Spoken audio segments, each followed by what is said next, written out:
Selamat siang dan salam sejahtera untuk kita semua. Perkenalkan, nama saya Arianti Langga, SPI. Saya adalah guru di SMK Negeri 1 Mamboro, jurusan Agribisnis Perikanan Air Tawar, Kecamatan Mamboro, Kabupaten Sumbatenga, Nusa Tenggara Timur. Saya juga merupakan mahasiswa PPG dalam jabatan tahun 2021, Angkatan 3 di LPTK Universitas Muhammadiyah Malang. Pada hari ini, Senin tanggal 18 Oktober 2021, saya akan melaksanakan ujian kinerja atau yang biasa disebut dengan UKIN secara luring di sekolah saya, SMK Negeri 1 Mamboro. Berikut ini ujian kinerja saya. Selamat menyaksikan. Selamat pagi anak-anak. Pagi, Bu. Apa kabar hari ini? Dasar luar biasa, yes. Ya, hari ini kita sudah mulai pembelajaran tatap muka. Ibu harap semua sehat-sehat ya. Sehat toh? Sehat, Bu. Ya, sebelum kita mulai pembelajaran kita hari ini, Ibu minta salah satu pimpin doa. Coba, silakan Bapak, pimpin kita doa. Depan di sini.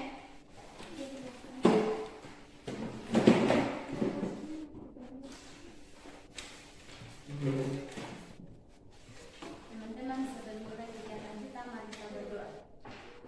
Terima kasih Tuhan Yesus, kami Tuhan sembilan kami dari rumah kami masing-masing, hingga kami boleh tiba di tempat. Ya, sebelum kita mulai pembelajaran kita hari ini, Ibu akan ambil absen ya. Jessica ada? Ada, Bu. Rizka? Ada, Bu. Erna?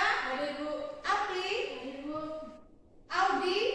Kita dalam mengikuti pelajaran hari ini, Ibu mau kita menyanyi satu lagu Mas SMK kita. Semua tahu lagunya toh? Tahu. Ya, kalau gitu bangun berdiri kita menyanyi sama-sama. Harus semangat ya.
IK-nya ada 3, kalian bisa baca sendiri. Terus kemudian juga ada KD keterampilan, ada 1. Di sini nanti KD keterampilannya yaitu kalian dapat melakukan persiapan pada pembesaran yaitu kolam beton. Selain itu juga ada tujuan pembelajaran yang harus dicapai oleh kalian. Ada 3 tujuan pembelajaran di sini. Dengan menyimak video dan membaca bahan ajar, terus kemudian menampilkan PPT, kalian dapat mengetahui karakteristik atau prinsip-prinsip ikan yang dibudidaya. Yang kedua, kalian dapat mengetahui prosedur persiapan wadah budidaya kolam beton. Yang ketiga, kalian dapat melakukan persiapan kolam. Di sini ada prinsip-prinsip dari wadah pembesaran. Ini khususnya untuk kolam beton. Ya, jadi kalau kolam beton itu biasanya ikan yang dapat dibudidayakan ada 4. Apa? Ikan nila, ikan lele, ikan mas, dan ikan gabus.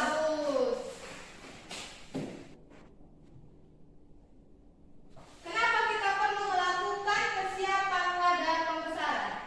Sebelum ibu masuk di sini, mungkin ada yang tahu kolam beton itu apa? Maksudnya pernah lihat kolam beton? Ada? Pernah ya? Pernah lihat ya? Konstruksinya seperti apa? Terbuat dari semen. Dasarnya juga terbuat dari semen. Nah, ibu ingin bertanya, kenapa kita perlu melakukan persiapan wadah pembesaran? Jangan lihat di slide. Kira-kira menurut kalian dulu, kenapa? Kenapa kita harus kasih bersih itu wadah? Supaya apa? Supaya terhindar dari penyakit. Ya, supaya terhindar dari penyakit. Kalau kita tujuan pembersihan berarti untuk itu kolam dia bersih. Kalau dia bersih berarti airnya juga bisa bersih. Nah, ibu sudah bilang juga bahwa air itu media tempat hidup ikan. Jadi kalau kolamnya bersih, tidak ada hama, tidak ada bakteri, otomatis medianya juga bersih. Begitu juga dengan ikan yang ada di dalam, dia dapat bertumbuh dengan baik, dia sehat toh? Sama kayak kita manusia toh? Iya. Manusia kita kalau kita sudah tinggal di rumah yang kotor pasti kita tidak nyaman ya.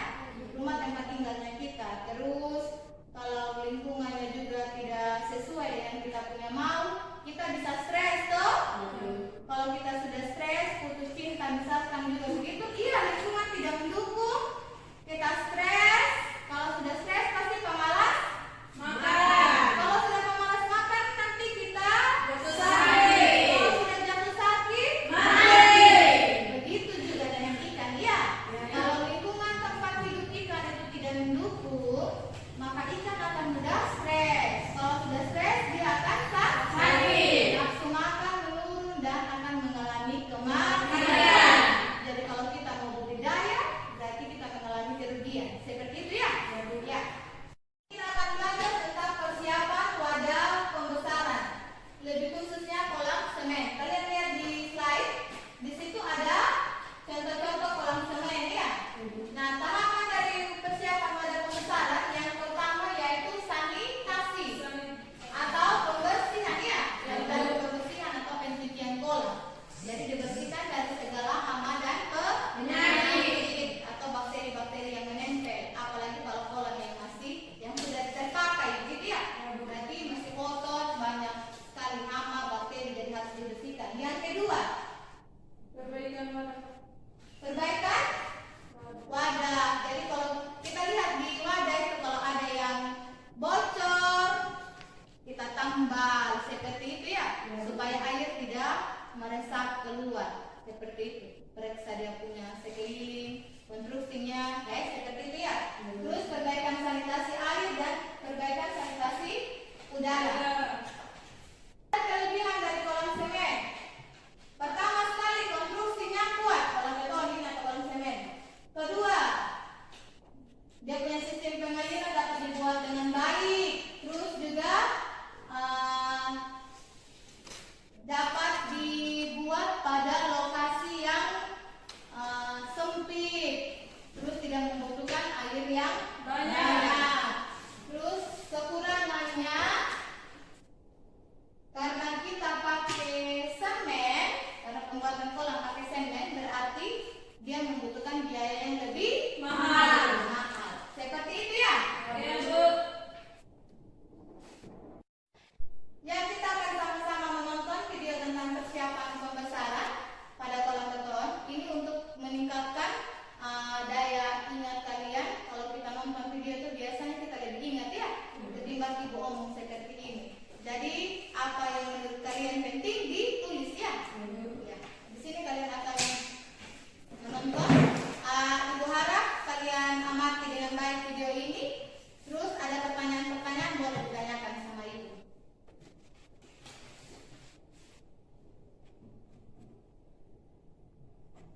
kedebong Pisang. Dia bilang untuk pada video ini dijelaskan kedebong pisang itu untuk apa? Mematikan zat kimia yang menempel di kolom. Ya, mematikan zat kimia. Selain itu juga ada lagi menggunakan mengkudu dan pepaya.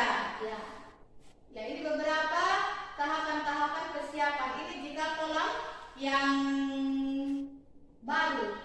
baru dibuat, kemudian isi air ya.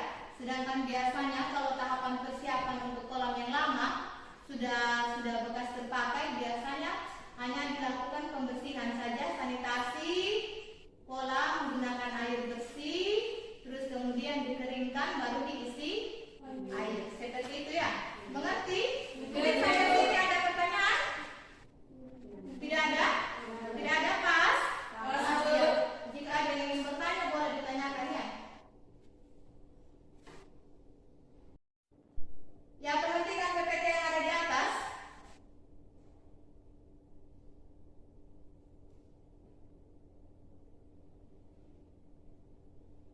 Sebelum kita masuk dalam identifikasi masalah, ada masalah yang ditampilkan pada gambar di atas. Ibu akan bagi kalian ke dalam dua kelompok ya. Erna boleh bergabung ke kelompok sini. Di sini kelompok 1 dan di sini kelompok 2 ya.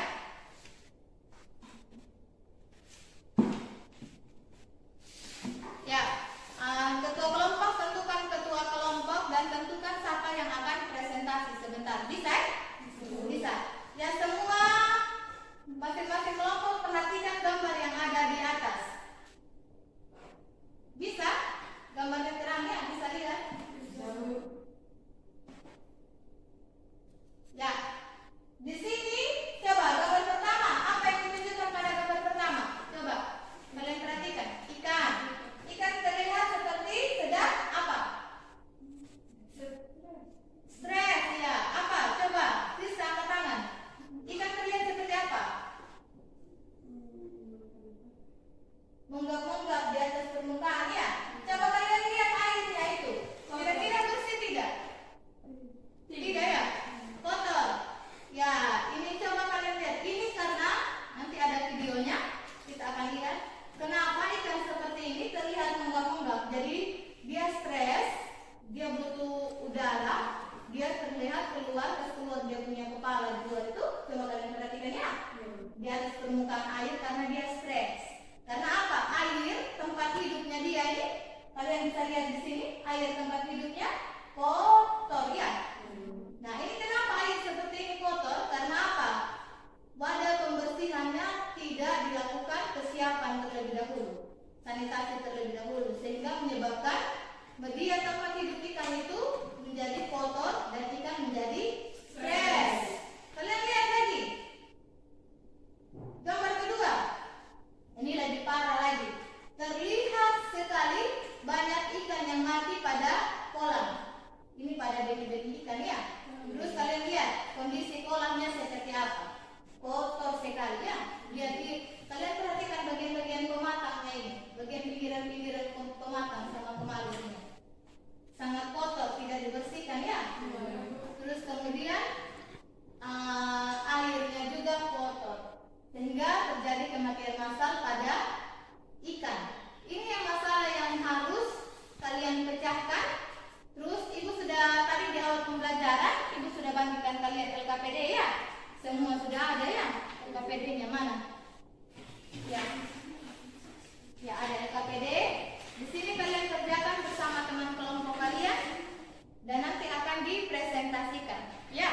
Sekarang boleh kerja bersama teman kelompok.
Ya, coba ini apa? Pinggir-pinggirnya dicek, mungkin ada kebocoran. Aman ya? Ini ya kotoran yang terlalu melengket disikat seperti itu ya.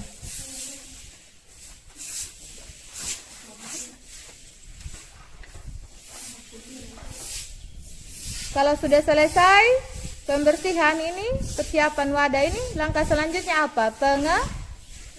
Pengeringan. Setelah itu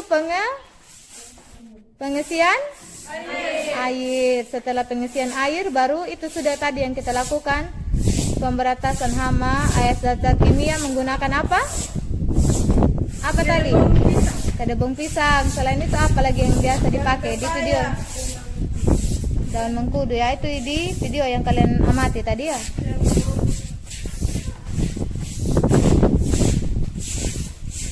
Ya, sudah. Kalau sudah airnya di ini, oh ya,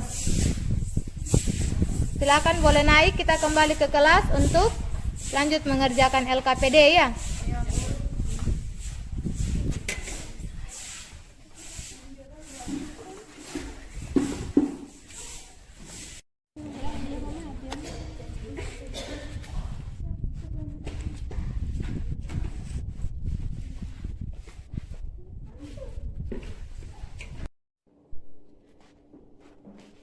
Ya, kerjakan LKPD, boleh lihat di HP, internet.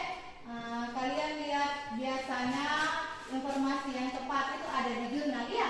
Ada yang tidak dimengerti boleh tanya di ibu. Informasi yang paling tepat itu ada di jurnal, boleh sambil lihat di HP, di internet.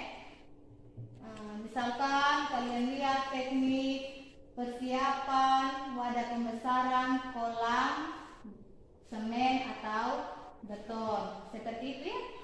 Ya, kelompok 1 ada masalah tidak? Sampai sini belum ada masalah ya? Ya, silakan kerjakan, semua harus aktif ya. Kelompok 2 aman. Ya.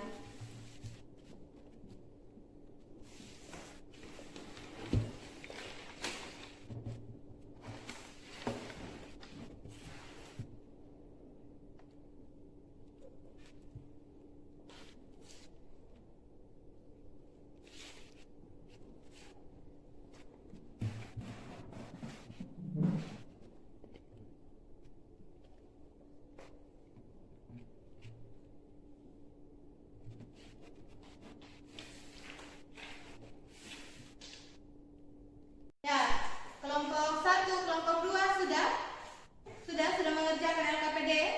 Yang waktunya kita untuk presentasikan hasil diskusi kita. Tadi kalian sudah melakukan sendiri persiapan wadah budidaya, sudah mempraktekkan langsung ya. Kalian mulai dari apa? Pembersihan tadi ya. Pembersihan, nanti kita biarkan mengering, kemudian nanti diisi air ya. Terus sekarang kita mulai presentasi hasil diskusi terhadap LKPD. Boleh? Kelompok 1 siap? Ini kelompok 1, ini kelompok 2 ya.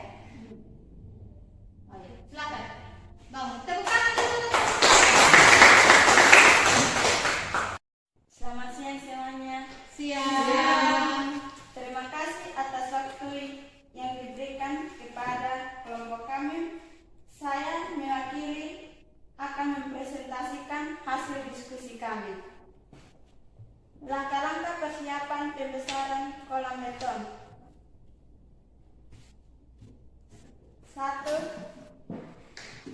Sanitasi wadah bak budidaya ikan. Wadah yang akan digunakan untuk budidaya ikan atau bak sebelum digunakan dibersihkan dari kotoran yang menempel agar tidak terdapat sisa-sisa kotoran yang dapat menyebabkan pembawa penyakit. Bahan yang digunakan untuk membersihkan wadah bak budidaya ikan dan merupakan disinfektan antara lain adalah klorin 200 ppm, malasid grain 100 ppm, formalin 25 ppm, dan alkohol 70%. Wadah yang akan dipergunakan setelah disikat, dibersihkan, dan diberi disinfektan, kemudian dibersihkan kembali, dan wadah tersebut dibiarkan kering udara agar bahan beracun tersebut telah hilang menguap. Setelah dilakukan sanitasi, diisi dengan air untuk memeriksa kebocoran bak. Kedua, perbaikan wadah bak budidaya ikan. Sebelum wadah digunakan, dilakukan pemeriksaan apakah bak tersebut siap untuk digunakan untuk budidaya ikan. Pemeriksaan bertujuan untuk mengetahui apakah bak budidaya ikan yang akan digunakan mengalami kerusakan baik karena kebocoran dasar dan dinding bak maupun karena adanya kebocoran pada pipa pengeluaran dan pemasukan. Kita akan masuk dalam sesi tanya jawab.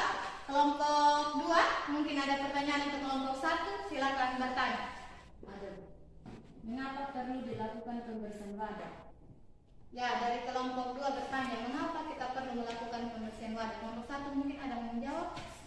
Ya, silakan Jessica. Agar terhindar dari hama dan penyakit yang mengganggu pertumbuhan ikan. Ya, benar sekali ya.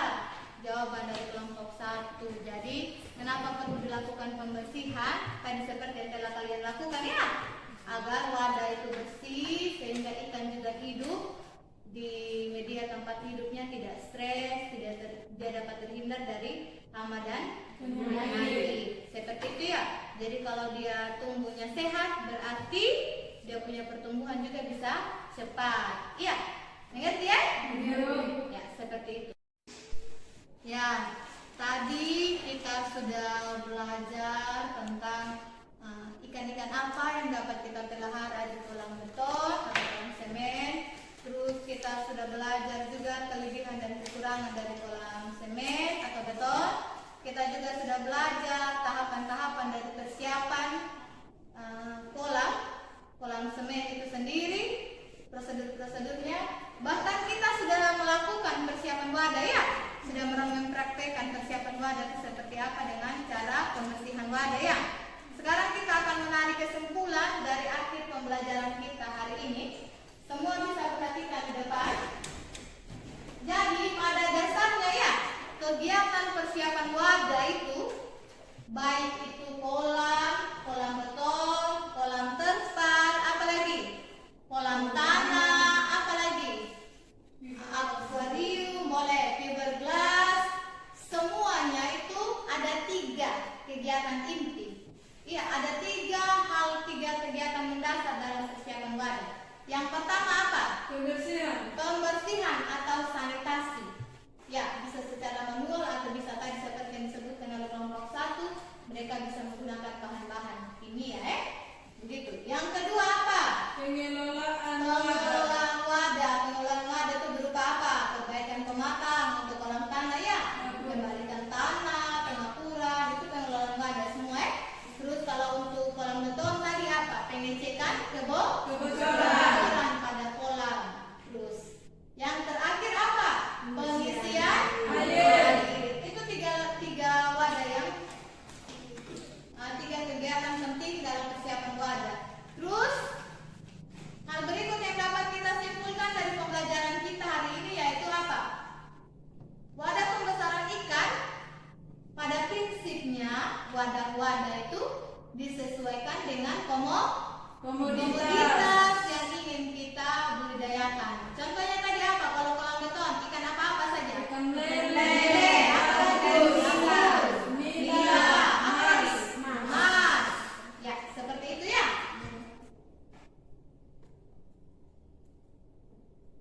Wadah pembesaran yang terakhir, wadah pembesaran itu terdiri dari 2, bak dan kolam kolam.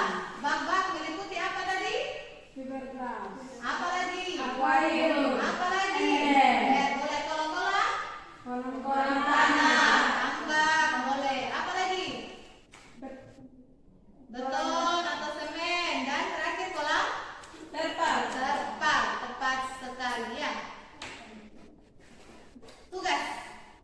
Ada tugas yang akan kalian kerjakan di rumah. Ya, ada di bahan ajar itu yang telah Ibu bagikan. Ibu sudah bagikan juga di WA group kita. Boleh dilihat kembali. Tugas formatif. Ada 5 nomor. Dikerjakan di rumah dan dikumpulkan pada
pembelajaran kita hari ini? Apa?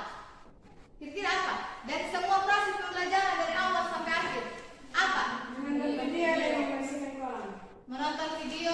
Di sini senangnya menonton video. Di sini membersihkan kolam. Nah, menyanyi tidak? Menyanyi tidak? Ada yang belum dipahami dari pembelajaran hari ini? Ada? Pas? Mengerti? Atau ibu mengajarnya terlalu cepat? Tidak? Pas? Iya. Kalau ada yang kurang dimengerti boleh bertanya ya. Selesai sudah pembelajaran kita tentang KD menerapkan pada pembesaran kolam beton, menganalisis pada pembesaran kolam beton. Nah, sebelum kita tutup kegiatan pembelajaran kita hari ini, Ibu minta salah satu peserta didik bantu Ibu pimpin doa. Siapa yang bisa? Ayo, ayo, ayo Friska mau, ayo Friska di depan.